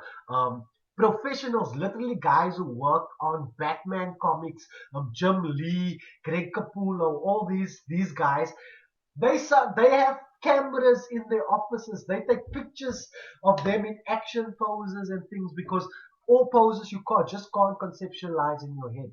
So sometimes take a picture of yourself. I want to draw a kung fu guy, so I do a kung fu pose. Take a picture of it and then use that as reference, and then you get very strong reference and very accurate posing and very good anatomy.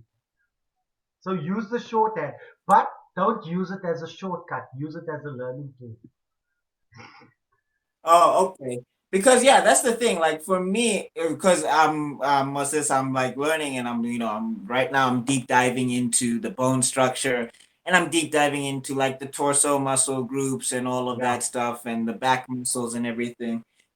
That's like I feel like if I want to use those poses in like a comic book, I feel like because I took reference and I styled them after my character that I don't feel like it was tracing or it yeah, was like it was copying, sure, but I'm like it doesn't feel like I'm just straight ripping this thing off. yeah, So I guess it is like down to like there is such thing as like bad intention, I guess. I think like that's the thing. If you do something with bad intention in the world, like people will be able to smell it, type of yeah, thing. Like they'll be able to tell that okay, you just copied this just to put something out, or worse, they go to Twitter and they just take your post from Twitter and post it on their Twitter yeah. and make it look like they did it. I That, think but for that, me that is yeah, that's a line. That's horrible. It's like I was even feeling iffy. It actually got a lot of likes. I did the um the Ethiopian Afar warrior, yeah. and the Afar tribe, the people of the Afar tribe, really really appreciated that illustration. I got a lot of It was follow. good. I loved it. Yeah, I think I did it on a live drawing. I did it on one of Comic Con or Comic Chum. I did it on one of their live drawing sessions. So I did most of the drawing live, and then I finished it up offline, and then I posted it. And someone had that as their profile picture on Instagram. And Yeah. it would have been nice to have a shout out that I'd love to use this as a profile, but I put it out there for free for everyone to use. So I'm also fine with it. And I've had people who've like reposted it on their sites and stuff, but at least they tag and credit you and send more people your Yeah, way. So yeah, so that's the kind of things. It's like, how much does that bother you? You know, if someone steals or yeah, not steals, takes one of your images that is available online technically and use that as an image. If they were to claim it as their own art, it would piss me off. But it, but if they're yeah. using it out of tribute, I'm happy with it. I'm glad. Go ahead. Feel free. Yeah, yeah, yeah. I think like that for me was the definitive line, but like Yeah, there's just a lot of debate and confusion. Because I mean, like tracing to me in particular would be like as you said, just going over the actual image with it. And I mean, even if you get clean line art, people will be able to tell because it yeah, won't look like, you know. So I feel like when I'm using reference and I'm using poses from reference, I feel like because I do have to look, like it is a lot of looking and it's a lot of, is this arm in the correct yeah, position? Does this, yeah. So it's a lot of work. Like when I actually do some of the poses that I do, they take me from 30 minutes to an hour for one sometimes. yeah. So yeah, I feel like it's a lot of work that I am doing. So I don't feel like I'm, copying or tracing in any aspect. Yeah, it's like, okay, you can't tell, but this is just a whole lot of mess with Copic markers. And this is Yeah, this is the reference. This is the image I kind of drew on that big scale the last time we spoke. Sorry, yeah, it looks messy. This is the only version I can find now. But each of these characters are drawn from reference. Like Naruto was drawn from one reference, but obviously the Naruto I reference is not wearing this and whatever. Hellboy, I think I loosely referenced the Eight Tails, what's his name? Killer Killer B. B. Rafi referenced Killer B, but I put him in Saskia's sort of pants and things like that. Jiraiya. And in fact, I think I referenced Naruto's dad, the fifth Hokage, for this Yeah, pose, but I turned him into Jiraiya, and obviously the toad, I yeah, just referenced the picture of Kamakichi. And so, yeah, yeah, so yeah. all of these are reference from things. Yes, I physically drew it and I looked at it. Um, this wasn't copied or this wasn't traced. It was more copied because I did it by eye. But it's that kind of thing. So this can become iffy. Oh, that's like straight up Naruto. It's in the Naruto style. You didn't put your own style on it, but that's what I did. I drew. I wanted to draw it in the Naruto style, bringing my own 2 cents to it. There's iffy lines, and people are going to be iffy. As long as you're confident and you can defend what you did, then you can do whatever the hell you want to. Okay, that's a no. I What? mean, that's One really other comforting note, to I me. think I mentioned to you. There's a dude. He's called Ethan Becker. He works in Yeah, he works in cartoons and animated show, and he's an artist. He's got a great YouTube series where he talks shit about art and gives you shortcuts in how to do stuff. I love his stuff. He's a bit of he comes across as a bit of an asshole when he's doing his videos, but that's a character he's putting on, and it's quite fun to watch his tutorials and to learn from no, his. I actually like my hands. I actually studied how he did hands, Yeah, or the people that he referenced for hands. yeah. Yeah, because I mean, my hands are they need a lot of work. Like right now, I'm just kind of like shrouding them in shadow. It's, Like it's I made it's like it's the hardest thing to draw. I've got probably three hands that I draw. It's this one, straight hand, yeah, with the fingers kind of yeah, bending slightly out. Fist, learn how yeah. to do fist from all angles. That will save your life. Just do fist and slightly open hand like that. Those are the only three hands I need to know how to draw. It's a straight hand, one that's kind of like that, and a fist. Yeah. No, because I mean, like even now, oh, the trick that he showed me that I use a lot right now is when, because usually human hands we keep them like nice and open, Yeah, but he was showing me this thing when you yeah, put like two fingers together.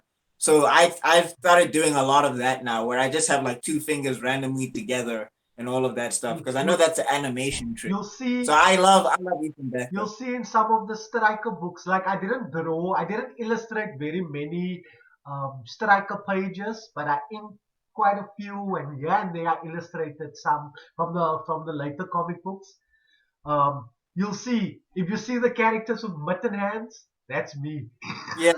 That's me. It's like just you just link these two with a bump, and then everything else is like the mittens. Yeah, yeah, yeah. Okay. I mean, yeah, that's like comforting to me because that's the thing is like I was having that debate with myself where how am I supposed to study and learn this stuff, and I Yeah, want to do poses, so I use Pinterest a lot and I reference yeah. a lot from Pinterest, and actually even I think I have one here. Let's see if I can find it. Um, there's my terrible hands. Yeah, you won't see the hands. I'm not going to show you the hands. The hands didn't work. Let's see where. Jeez, where can I? Nope. I'm trying to find where I drew the character. I just got a bunch of gesture drawings and there. Nope, nope, nope, nope. Uh, I guess it's in the other book. Yeah, because this sketchbook is full. Well, anyway, I'll just show you the Bruce Lee. I'll just show you the Spider-Man one that I was going to use.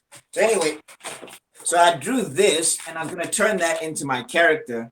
But then that's when the debate came of if it's like tracing or not, because like yeah, I did it from my eye, but I was like, I'm gonna turn this into my character. But I never decided to finish it because that's when I started having the debate. No, I think And you're then allowed but to. If you were using that as a pose reference, and you weren't, you actually didn't even do what I would have done. I would have taken that the comic book, put it in Photoshop, drop the opacity, plot on top of it because that's also one of the things. But then you get trolls out there. It's like he stole that pose exactly. Um, or you get guys who are like they have like Stan Lee or art from Jack Kirby and modern yeah, artists where the pose looks so similar, but it's completely different characters, and people are like, "Oh, he stole the pose." Look, everything, in my opinion, everything is derivative. TV shows, what we watch, what we draw, everything is derivative of something. So you can't be a snowflake about it. So I yeah, think yeah. finish your Actually, this Spider-Man is the one that drawing. I took from photo reference. This is the one I took from photo reference, where I referenced myself actually. Yeah, So I guess that's only where you can do stuff like that. I guess. but that would probably be your safest bet. Reference from yourself. Take your own pictures of yourself. If you really want to be safe, if you don't want to have that kind of conversations or fights or things that pop up or something like that, find obscure reference deep in Google image searches, or Yeah. or just take pictures of yourself and use that as your reference. Well, I mean, thank you for the discussion because I've been really wanting to have that discussion. And I guess at the end of the day, people will just decide how to feel. I personally feel Yeah, that I feel way more comfortable in using the Pinterest poses, especially because I'm learning and everything. And yeah, then, like there's still so much that goes beyond in a piece because then there's perspective and there's foreshortening and there's composition and there's a whole bunch of other things outside of the pose. So, yeah. I, I'm comfortable with that now. And there's coloring. Coloring is a whole world on its own. Like it really is a lot to go into like a piece. Like coloring for I just found out how big and how wide coloring and shading and shadowing and all of that stuff goes. So yeah, if people are picking at me for a pose, it's whatever. Yeah. But don't get into your head too much. Like, there's one thing you learn. You learn how to reference well as time goes on. Like where to pull reference, what are good poses, what works from reference and stuff like that. Um, be derivative but don't steal. Oh no, you must steal. Be derivative but don't plagiarize. Yeah, There we go. yeah. All right, and with that said, with all the artist talk, which I was really excited to have that conversation with you because like you're a professional and everything. Please go check him out. If anybody is listening to me, please, please, please. But that looks beautiful. That looks beautiful. All right, so with that, we come to our artist spot. You know what's crazy is I thought this show was going to be a lot shorter than the other shows because I Yeah. didn't have a whole list of topics. But apparently, it's a lot longer. But anyway, with that said, we come to our artist spot, and I don't know if you want to go first or if traditionally, because now we're 4 episodes in, so we built some sort of traditions. Should I go first? Go for it. Go for it. All right. So the artist I want to highlight, and I kind of only found him 2 days ago, and he's got a show on Cartoon Network that actually looks like a lot of fun. It's Loazi. He is known as Brownskin underscore ZA on Instagram. Loazi Msipa. Loazi Msipa. I hope I'm saying that right. Like, hey, anybody that's listening internationally, don't assume that all Africans can pronounce everything. Like, we even have to double check from time to time.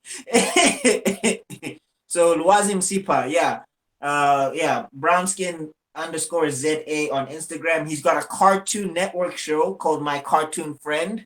I think it airs. When does it air? It airs it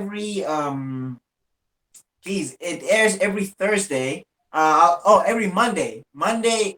What's this? Every Monday, it's going to air at. Every Monday it airs at like 18 past 4, somewhere there. No, is Which that time so zone is long? it? Is it out CAT. already? Is it like out, like airing Yeah, yeah, yeah. already? It dropped. Yeah, it aired already. Yeah, 4:15, CAT time. It aired. Oh, 12th amazing. 12th of June was the first episode. So yeah, I wanna see if I can look for that because Yeah, I I'm don't have definitely gonna DSTV at check the that moment because out.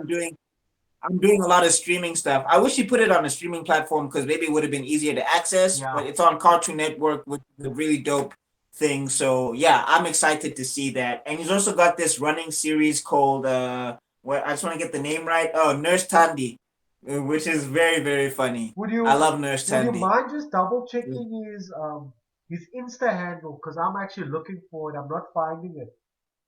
Not BRON. So BRWN B and then oh B SKN. B R C B R W N S K N. Yeah. Got him. So I was very excited that we've got a South African on the Cartoon Network, and he's kind of putting the brand out there. And I mean, as much as it's internationalized, because let's get this straight, I know there's a lot of people who like to criticize stuff like that. Everything, as much as they put flavor in it, it's internationalized. Yeah. Shang-Chi is internationalized, okay? They've got the China aesthetic, they've got all of that stuff, they've got the culture in there, but they are making it for a wide Yeah. audience. So I don't want anybody from South Africa to be like, well, no, no. You see now they want to appeal to the Americans. Chief, if you're paying, then we'll appeal here. But you're not paying, Yeah. so we're going to appeal where they pay. Respect the I person don't, and, I don't and like that. and what's it the artist for putting international talent out there that's coming from home. So support your Thank you. people for that reasons. Not necessarily good to support the content and to love the content as well, but support the creator just as much. Because especially coming out of our creative industry, the hurdles he probably had to jump through just to make it, and that is commendable in itself. So don't knock the product because there's a lot of legs and hoops and things you need to go through. And if something that's a little bit internationalized, the voice is a little bit Western, if you want to put it that way. Look, so be it. These are the sacrifices and the compromises that need to be made to put our local talent on that platform. Uh, That's just my opinion. And the other thing is that one day it will get to a point where we get to do it the way we want to do it. But stuff like that has to happen. So tearing it down now doesn't help, in my personal opinion. Exactly. So Exactly. yeah, that's Fully. that's just that's just because I know there's people out like I'm getting those criticisms myself, and I'm just like guys, I'm trying here. What can I do? Yeah, absolutely. Anyway, anyway, My artist spot. do you I have an don't know artist if I spot? put this homie forward already. You probably know him, Dan Andrew. Oh, okay. No, no, no. You haven't. You haven't put Dan him forward yet. Dan Andrew, prolific homie out there, massive following. He does political cartoons. He's always got a joke. His brain runs 90 miles a minute. That dude is extremely intelligent. Follow him. He's Dav.Andrews one on Instagram. Check him out. Okay, fine. He literally makes content for the people. I met someone that he was working with, a writer. They busy putting out a show, a short animated I'm sorry. series. How do you spell that? Dav How do DAV you spell that? DAV Yeah, dot yeah. Andrew, Andrew. and then one, the number one. Okay, I think I found him. Yeah, yeah, Oh yeah. Okay, there we go. Pan Africanist political cartoonist. Yeah, I found him. yeah, Oh, he did stuff for Shikari. yeah, man. Oh, okay. Oh, his big his big Zulu cartoon is amazing. Sorry. Yeah. Um, He's got amazing stuff. Definitely check him out. Salt of the earth guy, really dope. Uh, he's got a massive big brain energy. Um, always bringing amazing stuff. I know he's working with another writer now. They're doing a traditional koi sand type of series. I think there's a few previews of it in his Instagram. So definitely check him out. all right. Yeah, definitely. I'm just giving him a follow now. And yeah, he does some amazing work. I He might does, actually man. want to study him. I might want to study how he does his anatomy because I'm actually liking it a lot. Yeah. But anyway, so I want to say thank you to everybody. If you're at this point in the video, thank you so much for listening. Had a lot of fun chopping it up, man. We even had like a fun conversation in the beginning, which I'm just like, maybe we should have recorded We should have recorded that. that beginning, but we went in at the beginning before we even hit the record button. We did. I think maybe that should be a topic for a future episode. Like we should actually just put it on the docket what we were talking about because Yeah, I definitely think it's something that needs to be discussed way more in the industry and yeah, just also way more for people who are tuned into comic books. But yeah, yeah, I think so. I think maybe next week's episode that'll be part of the docket and yeah, whatever. But with that being said, if you guys, again, thank you so much for listening. We will catch you all next week. Please feel free to hit that notification and subscribe. Leave a comment. Tell us what you liked. Tell us what you didn't like. And tell us if you have anything that you would want us to discuss. And then we'll set it up for next week. Clyde, do you have any closing words? yeah. I actually wanted to. I was just thinking about you.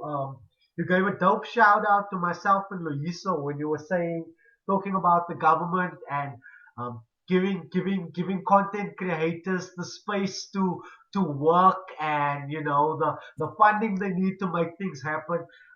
Like you mentioned, those are the type of things I'd also like to talk about in the future, like what's going on Okay. in the industry, what I'd like to change. Um, things like brain drain, like all our best talent being scooped up and I know it sucks sometimes to be working out of South Africa because there's opportunities or there seems like there's opportunities in other countries. But when you go and you take your talent to other countries, you make that country that already has an existing industry stronger and your industry suffers by proxy. So sometimes you need to be the sacrificial lamb, if you want to put it that way. And I think to some extent that's what me and Luiso are trying to do, and Mohale Mashigo. Let's be the sacrificial lamb, stick it out here, see if we can start setting down the foundation for next generation. Because if Quez is the first superhero comic book by Black Africans or Black South Africans for Black South Africans, then that only leaves room for the next person to bring up the next thing. We just want to bring, we want love, we want a community, we want to drive this process forward. And we want to make it easier for the next generation or the next All line right, I of think creators. we gotta close the show there because we're gonna go for another hour. But Sorry, that'll sorry, dude. definitely That's it. Thank you very much. Thanks for we're the shout definitely out, gonna. David. But we'll put it on the docket for next week. I Yeah. definitely think we'll put those two things on the docket for next week. But yeah, again, sorry guys. Thank you for listening, and we'll check you all later. Peace. Peace.